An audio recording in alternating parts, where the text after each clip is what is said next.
I'm Peter with ProLifeNews.tv and ProLife Unity, and we're here in the Bronx. I'm with Chris Slattery in front of one of the abortion mills around here, and you operate a number of facilities to help women who might go into these types of locations. How many do you handle in this area? Well, we have 6 locations in the Bronx, which is the highest rate of abortion county in the United States.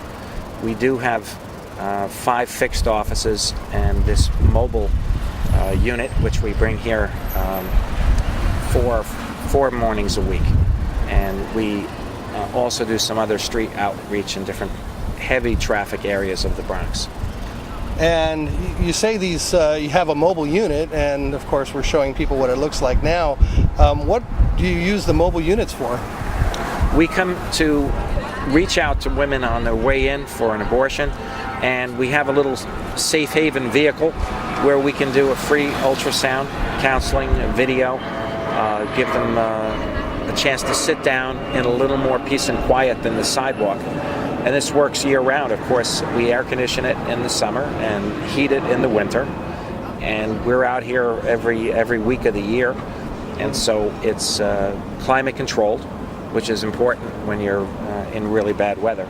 So it's a big aid to more effective sidewalk counseling, which is a last-ditch effort to offer help to a woman that's obviously on her way into an abortion mill. She's made up her mind. And then there are those with doubts who we are able to more easily offer help to and turn around. And then there are those that have prayed and they've asked for a sign. They've asked that somebody try to talk them out of this. There are those that have not yet had anyone challenge them to think through the decision.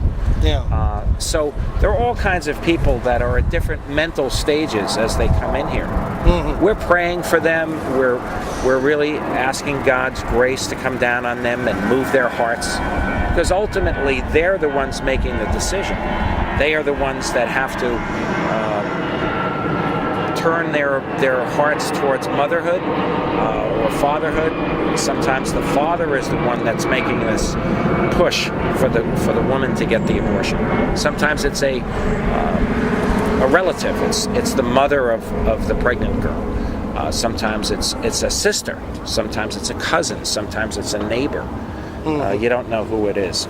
But we often see another party accompanying the potential victim of the abortion mill. There are really two victims. There's the mother herself is a victim, and the baby too. We don't see them as antagonists here. Of course, the abortion clinic staff do see us as their enemy, and they do hassle us and harass us at times. And they occasionally call the police. But we've been working at this particular facility for over a year and a half, and none of us have ever been arrested. We've maintained a peaceful, prayerful presence here. The police have never had a reason to arrest us for violating any laws, because we don't violate any laws. We stay on the public property, and we do not harass people. Now, this location right behind us is similar to others. I mean, this location has a parking lot. A lot of them only have the sidewalk leading up to them. You only have a few seconds to capture a woman's attention and get her distracted until you can get them to listen to you. That must be really difficult, because you're not making an appointment with them like they're making an appointment with here.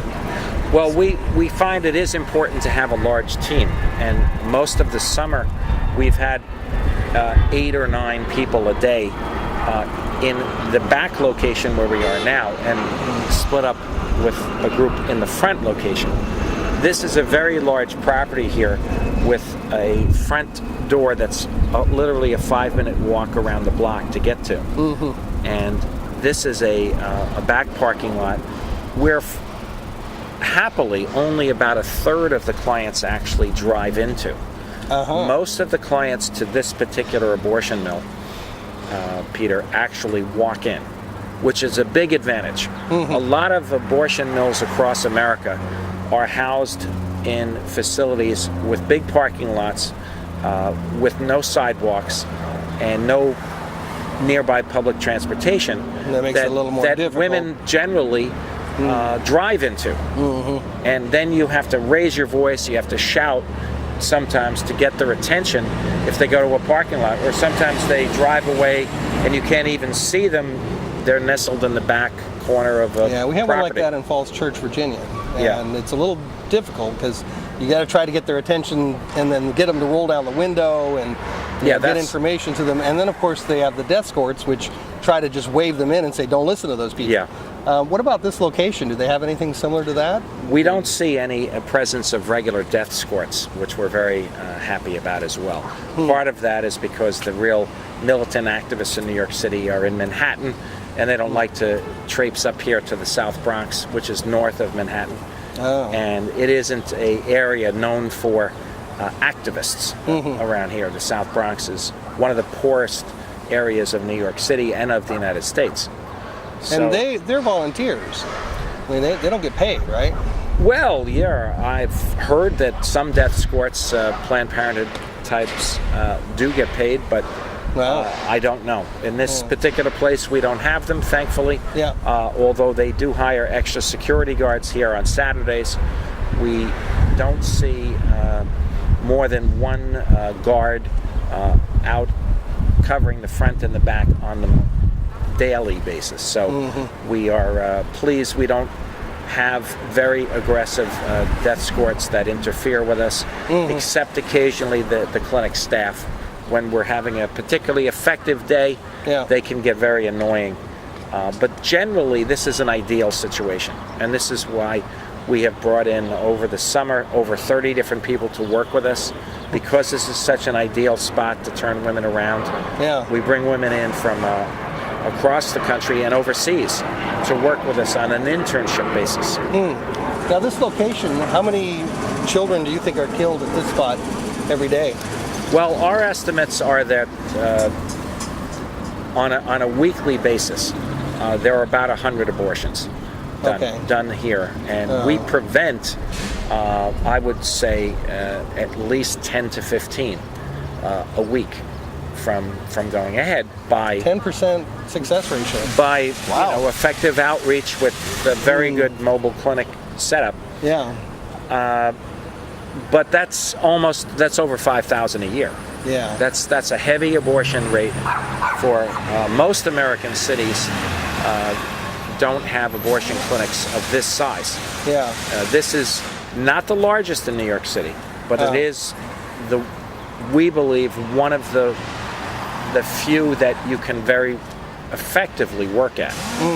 Some of the larger abortion clinics are housed in large skyscrapers in Manhattan, and with thousands of people coming and going through the doors of those buildings, it's very hard to identify who is a client of an abortion clinic that's way upstairs.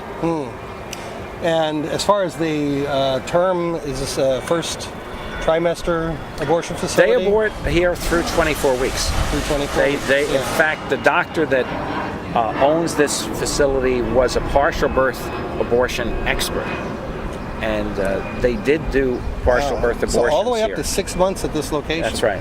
That's right. Yeah, there are no restrictions on abortion as well in the state of New York. Minors can come in. There's no parental notification or consent or mandatory waiting periods in this state. There are no mandatory counseling sessions. There's no mandatory ultrasound viewing. There are no restrictions at all on abortion. We are the only hope that a mother here is going to get some kind of counseling before she gets an abortion.